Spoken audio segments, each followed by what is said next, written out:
उदयनिधि स्टालिन का एक बयान जो उन्होंने कहा था डेंगू मच्छर मलेरिया और कोविड की तरह सनातन धर्म को समाप्त कर देना चाहिए। उनके बयान की क्रिया की प्रतिक्रिया के रूप में हमने कहा कि जो उनका गर्दन काटेगा उसको मैं 10 करोड़ दूंगा। अगर वो अपने बयान पर कायम रहेंगे तो फिर मैं जगत गुरु परमहंस आचार्य मैं 100 करोड़ रुपए दूंगा जो उनका गर्दन काटेगा।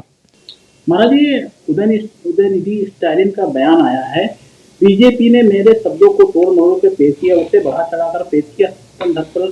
सनातन धर्म पर अपनी टिप्पणी को लेकर के उठे विवाद को संबोधित करते हुए उदयनिधि स्टालिन ने आरोप लगाया कि प्रधानमंत्री नरेंद्र मोदी, उनकी पार्टी बीजेपी ने मरोड़ कर बढ़ा चढ़ाकर कहा है। उनके शब्दों को पूरे भारत ने मेरे बारे में चर्चा करने में मजबूर कर दिया है। क्या कहना है? तमिलनाडु मुख्यमंत्री के बेटे खेल एवं युवा कल्याण मंत्री उदयनिधि स्टालिन का एक बयान जो उन्होंने कहा था डेंगू मच्छर मलेरिया और कोविड की तरह सनातन धर्म को समाप्त कर देना चाहिए, उस एक बयान ने INDIA गठबंधन को सनातन विरोधी मानने में मजबूर कर दिया। अयोध्या से मैं विश्व हिंदू सिख महापरिषद का अंतर्राष्ट्रीय अध्यक्ष एवं आचार्य पीठ तपस्वी छावनी पीठाधीश्वर जगत गुरु परमहंस आचार्य, हमने उनसे कहा था कि क्षमा मांग लीजिए, तो उन्होंने कहा कि मैं अपने बयान पर कायम हूं। एक बार नहीं, कई बार उन्होंने कहा कि मैं अपने बयान पर कायम हूं। तब मैंने कहा था कि उनके बयान की क्रिया की प्रतिक्रिया के रूप में हमने कहा कि जो उनका गर्दन काटेगा उसको मैं 10 करोड़ दूंगा, जिस पर उन्होंने अपने यहां राष्ट्रद्रोह का मुकदमा हमारे खिलाफ पंजीकृत करा दिया है, जो अभी है, जिसको देश की जनता ने बर्दाश्त नहीं किया। और वही हाल हुआ, रहा नुकुल कोई रोवन हारा। राक्षसों की तरह जो है अब ये अलग थलग पड़ते जा रहे हैं। अभी भी समय है, उदयनिधि स्टालिन अपने जो है दिए गए सनातन विरोधी बयान को वापस लेकर के और सभी सनातनियों से क्षमा मांग लें, सनातनी उनको क्षमा कर देंगे और मैं अपना बयान वापस ले लूंगा। अगर वो अपने बयान पर कायम रहेंगे तो फिर मैं जगत गुरु परमहंस आचार्य मैं 100 करोड़ रुपए दूंगा जो उनका गर्दन काटेगा। और उन्होंने हमें राष्ट्रद्रोही बनाया।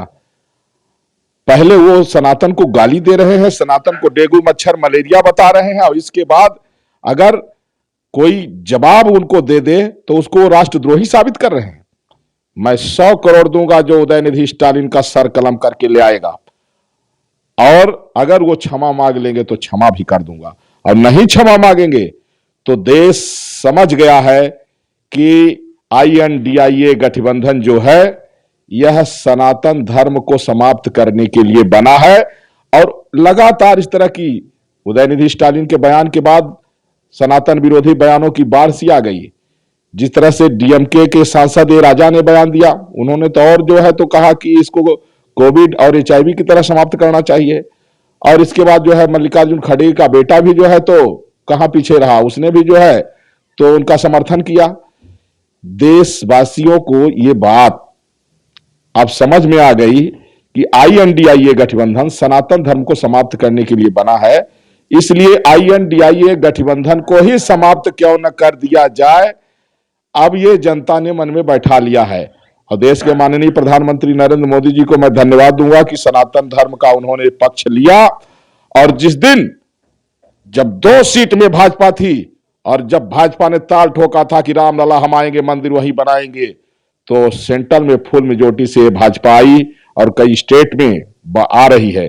और जिस दिन माननीय प्रधानमंत्री नरेंद्र मोदी जी सीना ठोक के कह देंगे कि भारत में 100 करोड़ हिंदू रह रहे हैं और देश का पार्टीशन धर्म के आधार पर हुआ है, इसलिए हिंदुओं की जो मांग है भारत को संवैधानिक रूप से हिंदू राष्ट्र घोषित कराने की, जिस दिन मोदी जी कह देंगे कि मैं हिंदू राष्ट्र बनाऊंगा, उस दिन से INDIA गठबंधन साफ हो जाएगा और देश उसी के साथ में रहेगा जो धर्म और राष्ट्र के उत्थान की बात करेगा।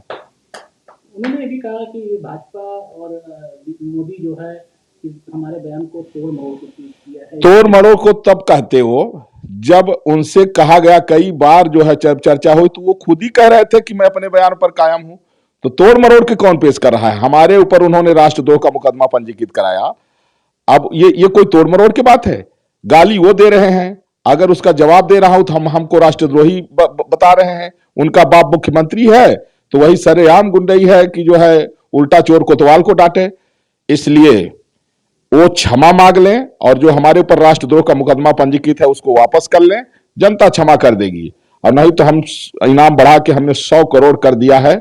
और जो भी सनातन विरोधी है, अगर रावण सीता को वापस कर दिया होता तो राम को वध करने की जरूरत नहीं थी, लेकिन जब सीता को वापस नहीं किया तो राम जी ने वध किया। उसी तरह से उदयनिधि स्टालिन का वध भी होगा।